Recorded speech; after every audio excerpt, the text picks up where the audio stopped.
Welcome to Modern Management of the Older Adult, brought to you by the Institute of Clinical Excellence.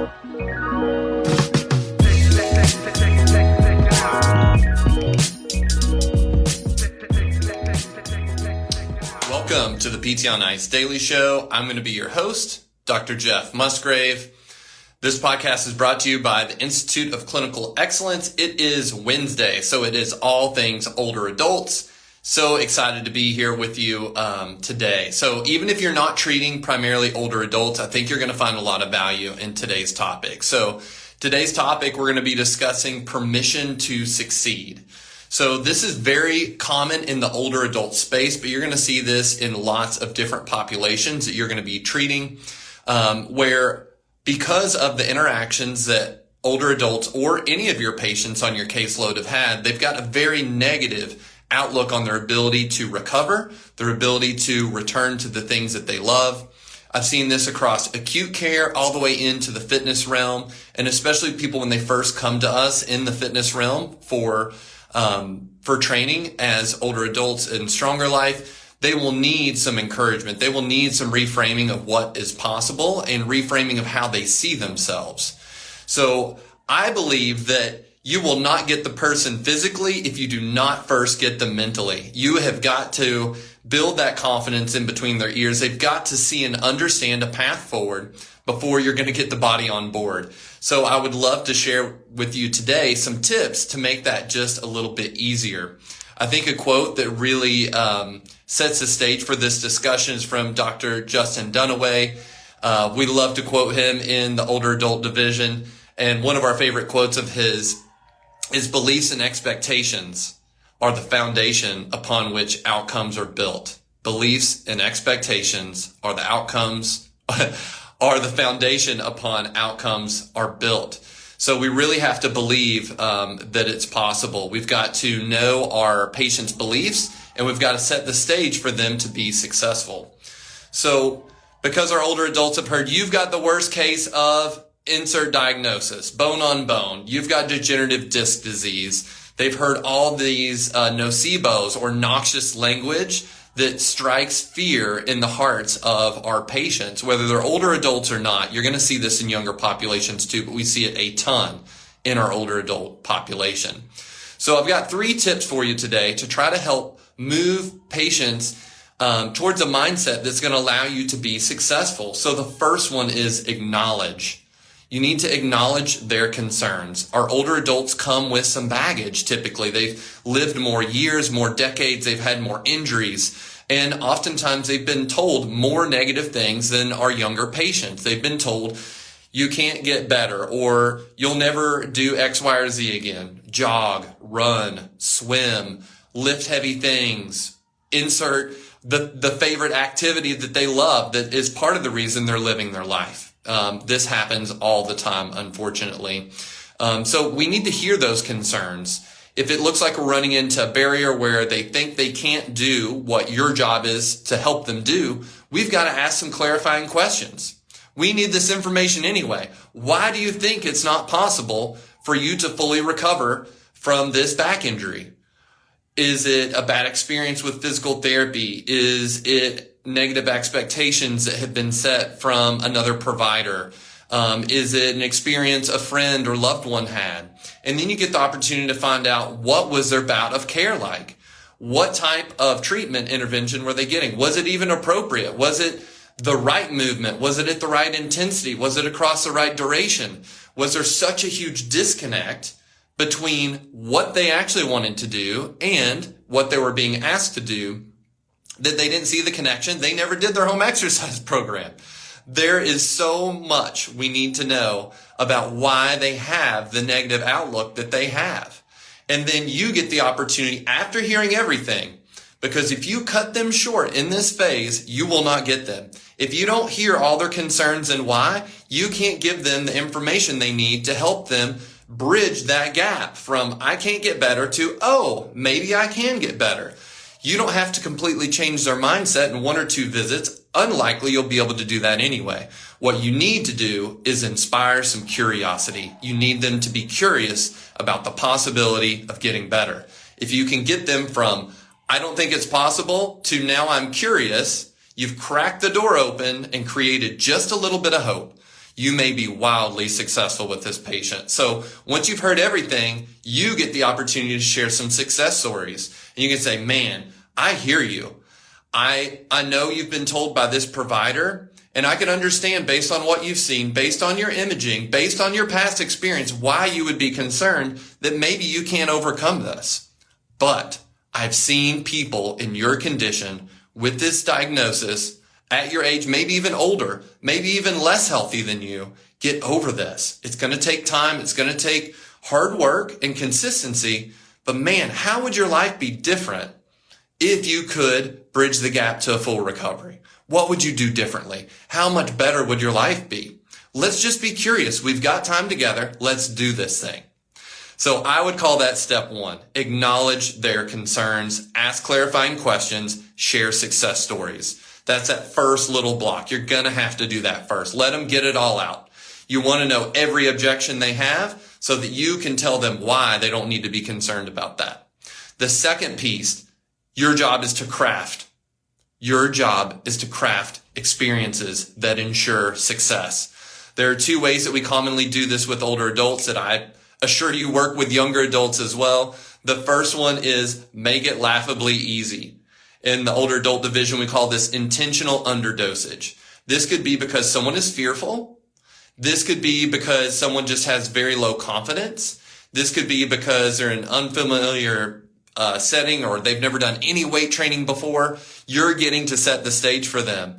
And you can do that by building successful reps. You want to make it so easy, there's no way they can fail. Ramp it up a little bit. Let them be successful. Like, oh man, that's awesome. You're stronger than I thought you were. Ramp it up a little more. Ramp it up a little more. But what you don't want to do here is get greedy. If you get greedy as a clinician, I've done this several times where you're like, man, I think they can actually deadlift 100 pounds. Let's see if we can knock that off the list on day one deadlifting.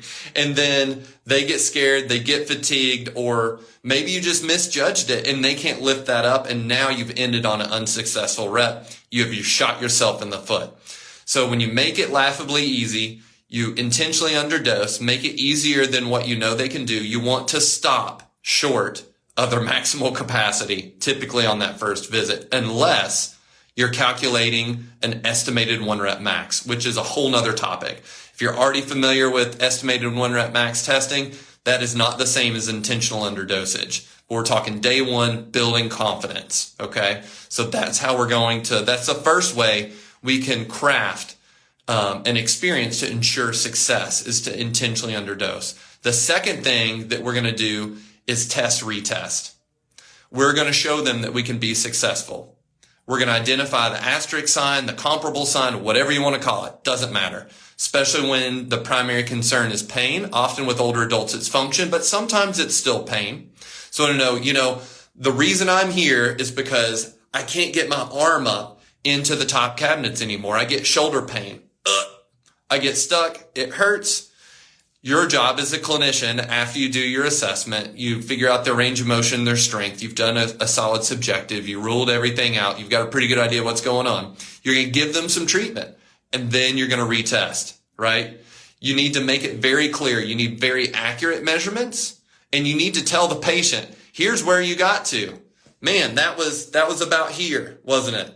And make it really clear to them. You want them to remember that first measurement. Because what you're going to do is you're going to make them better. You're going to use your voodoo, right? You're going to throw your darts. You're going to do some manual therapy. You're going to do some exercise. You're going to put all those components of a solid treatment together. And then at the end, you're going to knock their socks off, right? They thought that their shoulder could never get better. They've already been to PT several different times, or it's been 10 years since this has been going on, and you're going to show them, you're going to crack the door open on a successful recovery, just enough to at least make them curious. Test, retest. So when you craft that experience, you got two solid options here. You can intentionally underdose if you're looking at a strength or a functional goal, or you're going to use test, retest. Make it very clear, be very accurate on both measurements. Make it super clear. Make sure it's your asterisk sign. You're going to show them success. You're going to give them the experience of being successful when they walked in the door and thought they could not be successful. And then the third thing, once you've done that, you've still got work to do. You've got to focus them. You're going to have to focus them. You're going to have to refocus them throughout the entire bout of care. These beliefs go deep. They've been going on for a long time. You're going to have to chip away at those across the entire bout of care, from the first interaction to the last one. Okay, especially if these beliefs have been long-standing. So the bedrock of changing their beliefs is giving them a successful rep and then reminding them of that success. You would think it would be obvious. There are so many client interactions where I did not do a good job of sharing, here's where we started. You know, you could only slide your hands down to your knees when you came in and you had searing pain down your leg. And then they're at mid-shin, or maybe almost they're touching their ankles in the first visit, when that is a comparable sign. They're like, oh, no, I moved that much before. And you're like, you absolutely did not. But I did not make it clear enough what was going on at the beginning to show you how you progressed. So you need to make that painfully clear. After that, you need to remind them of their progress. Each visit, remember where you started.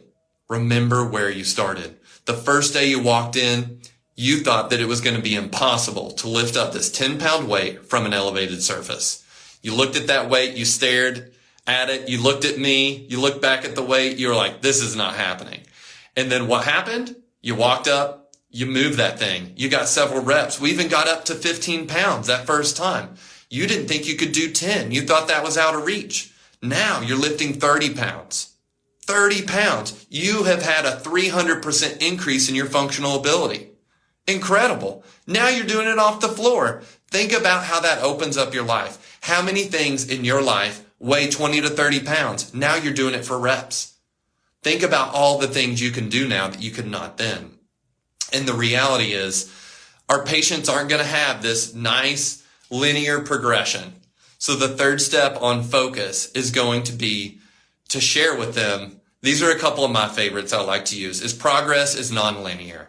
We like to think it's just going to go up and up and up, and every visit is going to be a smashing success. It's going to be the most you've ever done. It's going to be incredible. But that is not the case, right? We know that it's more like a good stock in the stock market. A really solid stock has got down days. And your patients are going to have down days. Medically, especially with older adults, they tend to be more medically complex. If there are if you've got a progressive neurological condition, you've got someone with MS, and they're going through an exacerbation, like there may be 2 weeks where there's flatline progress or reduction. But if it's still above where they started, you need to highlight that. Yeah, but we're not where we started, and we know this is going to end. And then we're going to start climbing again. And when we back up and look at this picture, it's going to be off the charts. When we back up, we've still got a solid line going up that day. So the other quote is, every day is not going to be your best day. Come in and give me what you got. That gives our patients permission to do what they can. And sometimes that is enough to crack the door open on a really solid recovery. I love this quote. Now, I'll share with you. It comes from a spiritual realm, so I'll share that, and then I'll give you the bent for it. So a man with an experience of God is never at the mercy of a man with an argument. A man with an experience in God is never at the mercy of a man with an argument. So if we reframe this around our patients' beliefs and expectations, their argument of I can't get better, we're going to chip away at that by producing these successful experiences, building on success. We're going to chip away at those beliefs. It's like, man, I know you thought you couldn't do it, but you've already done it. You're already someone you didn't think you were. And that's what I've got for you, team. So 3 steps to give your patients permission to succeed. 1, acknowledge their concern. You got to listen well, ask clarifying questions, know all the barriers that are in your way, and you're going to push those out of the way with success stories of sharing how you're going to be different. Second thing is you're going to craft successful scenarios. You're going to ensure success, whether it's intentional underdosage or test retest. You're going to show them what they didn't think could be done. You're going to do it. You're not you. They're going to do it. They're going to be the ones that are going to show themselves those experiences. And then you're going to focus them on that success. You're going to focus on the long game, how their life's going to be different. You're going to be highlighting how those little incremental changes are going to change their life. And over time, you're going to change their beliefs, their expectations about themselves, and you will change the way they age. You will change their life if you can do those things. Team, if you've got other strategies, if you found any of these things helpful, or you've got other strategies you want to share, I'd love for you to drop that in the comments. If you're watching this on Instagram, if you want to learn more about what we're doing in the older adult division, our next cohort of level 1 is going to start August 14th. Level 2, the last cohort completely sold out. So just so that's on your radar, it doesn't come around as often, but that next cohort is going to be October 17th. I'm going to be in Houston, Texas this weekend. We still got some seats. If you're in the area, you don't want to miss it. It's going to be an absolute blast. Then the 22nd of June, we're going to be Charlotte, North Carolina. Then I'll be back in Victor, New York on July 20th. And team, after that, we're going to have an MMOA summit the following weekend. So that's going to be 7/27 Denver, Colorado MMOA summit. Almost all the faculty is going to descend on Denver, Colorado and bring you the goods. Team, I hope you have a wonderful Wednesday. We will see you next time. Thank you for listening to the MMOA podcast. If you found this helpful, please share with someone that could benefit. And if you're looking for more practical content to help you better serve older adults, head over to www.mmoa.online, where you can learn more about our free resources, our community, continuing education courses, and our certification. Once again, that's www.mmoa.online. Thanks for listening.